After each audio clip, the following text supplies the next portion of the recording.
Hello বন্ধুরা, এই দেখো আমাদের মাশরুমগুলো কাটা হয়ে গেছে, টুকরো টুকরো করে নিয়েছি।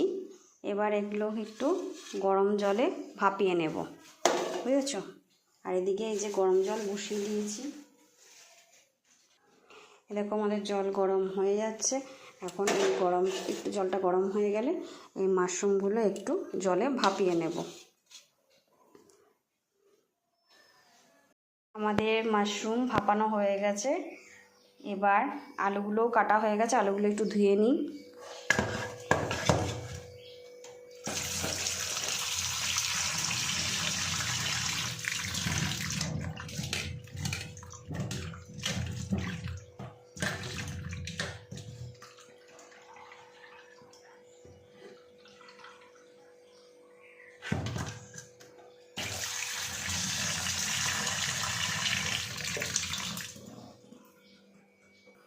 দেখো আমাদের আলু ধোয়া কমপ্লিট হয়ে গেছে।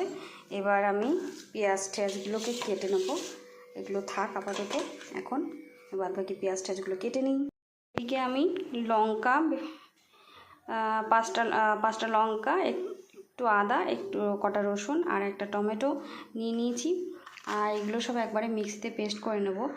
আর এইরকম হাফ চামচ মতন হচ্ছে আমার জিরে নিয়ে নিয়েছি, আর একটু নিলাম, একটু জিরে নিয়ে নিয়েছি। আর এই সব মশলাগুলো এখন একবারে পেস্ট করে নেব।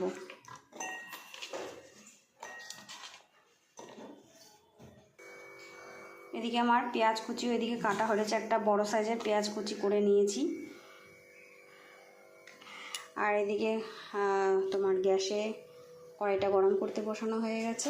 কড়াইটা গরম হয়ে গেলে সামান্য পরিমাণ মতো তেল দেব। তেল দিয়ে আলুগুলোকে ভেজে নেব। মাঝখানে আমার কারেন্ট চলে গেছিলো, এখন কারেন্ট চলে এলো, তাই একটু সুবিধা হলো। কড়াইটা গরম হয়ে যেতে তেলটা পরিমাণ করে দিয়ে দিয়েছি। এই তেলের মধ্যেই আমি একবারই সব করে নেব। একটু জিরে ফোড়ন দিয়ে দিয়েছি, আর এই ধুয়ে রাখা আলুগুলো এগুলো ভেজে ফেলবো।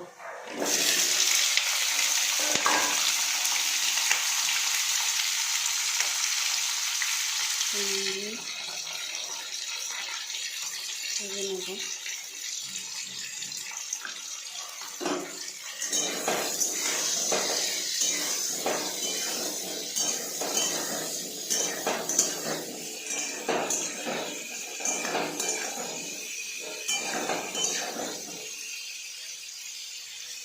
আলুগুলো একটু ভেজে নিই।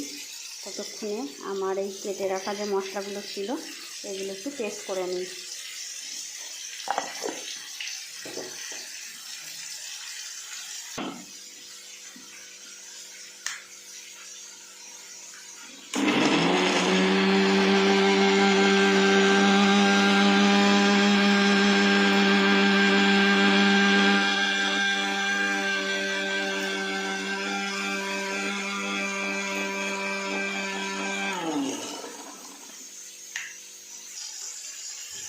আমার মশলা পেস্ট করা হয়ে গেছে। একটু আলুগুলো একটু নেড়ে নিই।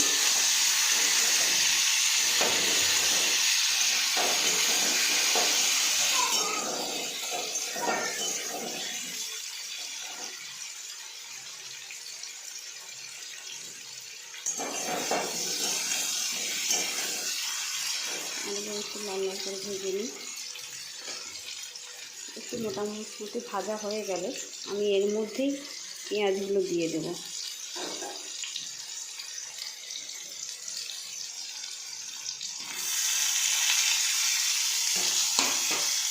একসাথেই সব পেঁয়াজ দিয়ে আলু দিয়ে ভেজে নেব।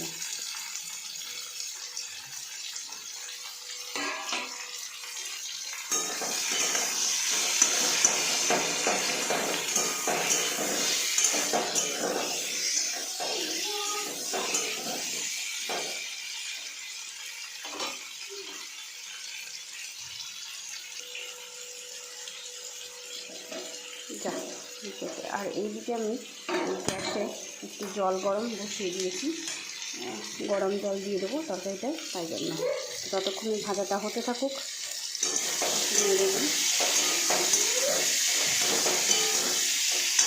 ভাজাটা হতে থাকুক। দেখো আমাদের ভাজাটা মোটামুটি কমপ্লিট। এবার বাটা মশলাটা আমার যাচ্ছিলো, এটা দিয়ে দিলাম।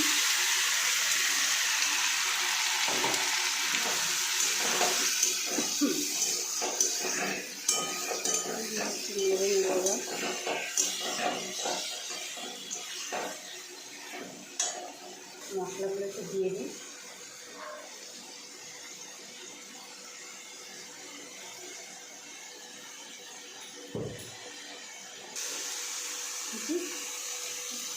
এবং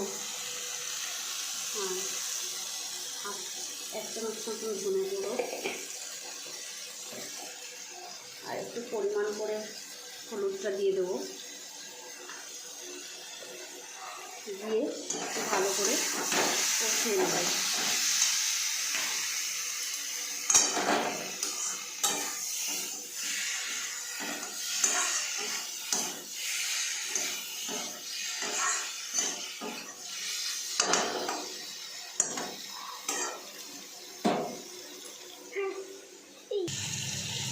আমাদের আলুর সাথে মশলাটা মোটামুটি কষানো হয়ে গেছে।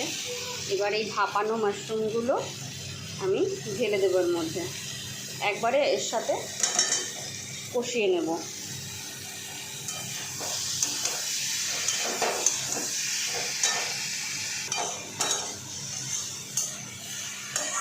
মশলাগুলো দিয়ে একবারে হয়ে যাবে,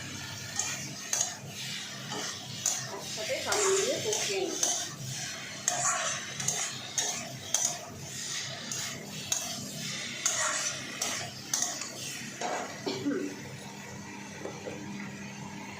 পরিমাণ মতো একটু গরম মশলা দিয়ে দিলাম,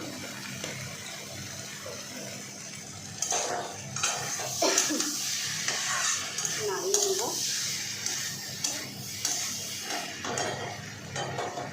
এবার গরম করা জলগুলো আমি এর মধ্যেই ঢেলে দেবো।